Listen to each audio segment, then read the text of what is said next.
Cantares de Salomão, capítulo de número 2, versículo de número 3 diz: qual a macieira entre as árvores do bosque, tal é o meu amado entre os filhos. Desejo muito a sua sombra, e debaixo dela eu me assento, e o seu fruto é doce ao meu paladar.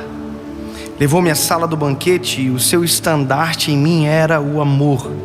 Sustentai-me com passas, confortai-me com maçãs, porque eu desfaleço de amor. A sua mão esquerda esteja debaixo da minha cabeça, e a sua mão direita me abraça. Eu me lembro que quando eu era menino, nós, os primos, a gente na igreja usava muito Cantares de Salomão para passar cantadinha para as meninas. A gente escolhia um versículo de Cantares, nem entendia direito, mas passava para as meninas. E eu, durante muito tempo, nunca parei para observar exatamente o que era o livro de Cantares e a profundidade do livro. Até que um dia eu estava pegando um voo, vindo para casa, e sentou um pastor do meu lado. E naquele dia, eu sou muito conversador, mas naquele dia, durante 1 hora de voo, eu não consegui falar absolutamente nada. E não é porque ele falava demais, é porque eu escolhi não falar. Eu escolhi ouvir. E durante 1 hora aquele homem falou para mim sobre vida com Deus, sobre secretos, sobre intimidade, sobre jejum, sobre oração. Enquanto ele falava para mim, eu dizia dentro de mim: eu vou pregar isso que ele está dizendo para mim. Eu vou pregar essa palavra. E eu me lembro que ele pegou esse texto de Cantares de Salomão, capítulo 2, versículo 3. E quando ele leu o texto para mim, eu falei: uau, eu preciso pregar essa palavra. E quando eu pensei isso no meu coração, que eu precisava pregar essa palavra, eu me lembro que ele disse para mim: pastor David, sabe qual que é o nosso problema? É que tudo aquilo que a gente ouve, a gente quer pregar. E eu falei: esse homem leu a minha mente. E eu fiquei com vergonha, e eu disse: como assim? Ele disse: nós temos o problema que tudo que a gente acha que é bonito, a gente que pensa que é para os outros. A gente já quer aplicar para os outros, a gente já quer falar para os outros, a gente prega para todo mundo. E esse é o panorama da nossa geração. A gente fala tudo para os outros. A gente lê um texto e a gente diz: uau, isso aí é excelente para postar no Facebook. A gente procura no Google textos para publicar no Facebook, textos sobre fé, sobre coragem, sobre vida espiritual, sobre vida com Deus, porque a gente sempre quer mostrar para os outros. Quando ele falou aquilo para mim, eu me lembro que dentro do meu coração eu comecei a chorar. E eu dizia dentro do meu coração: eu sou uma vergonha, Senhor, porque eu sou exatamente isso. Eu estou parando de viver a verdade da Tua palavra apenas para falar da realidade da Tua palavra para os outros. Os outros estão chorando, mas eu não estou vivendo mais. Eu não estou vivendo mais a realidade daquilo que eu estou ministrando para os outros. E sabe, é muito visível quando você fala de algo que você não compra, quando você tenta vender algo que você não consome, porque não há verdade quando não há experiência. É muito legal falar de coisas bonitas, mas são extraordinárias as coisas bonitas quando são a nossa prática.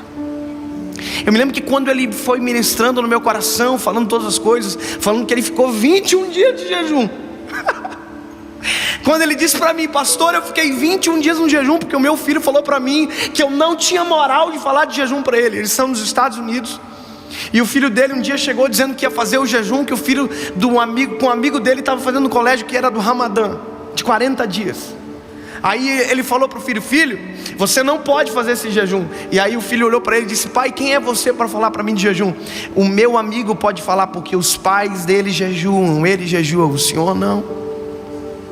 E aquilo arrebentou. E ele disse: então eu jejuei durante 21 dias. E eu escrevi um livro, 21 dias num lugar secreto. À medida que ele falava para mim, a minha vontade era descer daquele avião e ir louco para casa, me fechar no quarto e orar e conversar com Deus e viver aquilo que eu precisava viver. E hoje eu estou ministrando isso para vocês porque eu me escondi dentro de um quarto para descobrir o que isso aqui quer dizer. Sabe, a gente fala de vida com Deus, mas muitas das vezes nós não temos absolutamente nenhuma vida com Deus. É uma geração que diz que Deus é lindo, mas nunca contemplou a grandiosidade da glória dele dentro de um quarto, nunca chorou sem conseguir secar as lágrimas, nunca conseguiu viver aquilo que fala. E é por isso que é tão ralo, é por isso que é tão vazio, é por isso que não conquista ninguém. Agora, quando você fala de algo que você experimentou, a realidade transforma você primeiro. E quando você fala, não são só palavras, são vida fluindo através da nossa boca. Quando eu olhei esse texto, quando a noiva está dizendo para o amado: entre todas as árvores do bosque, tu és o meu amado. Sabe o que é isso? É alguém que tem olhos e vê, alguém que olhou e teve a opção de escolher. Ele olhou tudo, ela olhou tudo, e ela disse: eu sei o que eu quero, e o que eu quero é o meu amado. Sabe, a nossa geração é a geração que pensa que sabe o que quer, mas quando a gente sabe o que quer, as atitudes que vêm depois mostram isso. Porque a noiva diz: ei, tu és a minha sombra. E aí ela diz: debaixo dela eu me assento. Sabe o que é isso? Eu não olho de longe, eu não sou alguém que só contempla, eu sou alguém que experimento. Isso é top. Imagina, ela se assenta debaixo da sombra. Esses dias eu cheguei em casa e eu não estava sem chave, eu fiquei para fora de casa. E eu caminhei durante uns 7, 8 minutos no sol escaldante. E quando eu cheguei para entrar onde eu moro, estava fechado. E sabe o que eu procurei? Porque eu estava muito cansado, ofegante. Eu procurei uma sombra. E sombra é um lugar de descanso, de refrigério. Sombra é um lugar onde, se a gente se ausenta do sol, é onde aquilo que estava nos assolando não nos alcança mais. Nós precisamos viver isso. A gente precisa às vezes sair do ativismo de falar e falar e falar, e simplesmente se esconder debaixo da sombra do Altíssimo. Eu cansei de pegar mensagem de internet. Nós temos que se cansar disso. Mensagem que alguém já pregou, texto que alguém já escreveu.